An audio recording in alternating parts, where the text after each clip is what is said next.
Bible मुकद्दस खुदा का कलाम ये कहता है कि ईमान सुनने से पैदा होता है।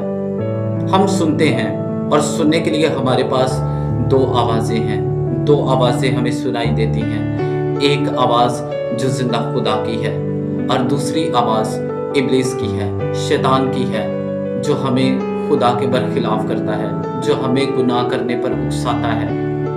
हमें खुदा का कलाम ये कहता है कि सुने, क्योंकि ईमान सुनने से पैदा होता है। लेकिन तंबीह भी की गई है, हमें नसीहत भी की गई है, हमें हुक्म दिया गया है कि हम मसीह के कलाम से सुने, क्योंकि सुनने के लिए तो बहुत सारी आवाज़ें हैं जो इब्लीस की तरफ से हैं और वो बगावत की हैं। क्योंकि जब तक आदम और हवा खुदाम की आवाज़ सुनते रहे तब तक वो फर्माबरदार रहे और उनके अंदर गुनाह नहीं था। लेकिन जब उन्होंने इब्लीस की, शैतान की आवाज़ सुनी, वो बगावत करने की बाबत थी, वो खुदा के खिलाफ गुनाह करने की बाबत थी। और जब उन्होंने इब्लीस की आवाज़ को सुना तो उस वक्त वो खुदा से, उसकी रहमत से महरूम हो गए और उन्होंने खुदा के खिलाफ गुनाह किया। इसलिए वो खुदा के जलाल से महरूम हो गए। इसलिए आज मेरे अज़ीज़ों, हमें गौर करनी है।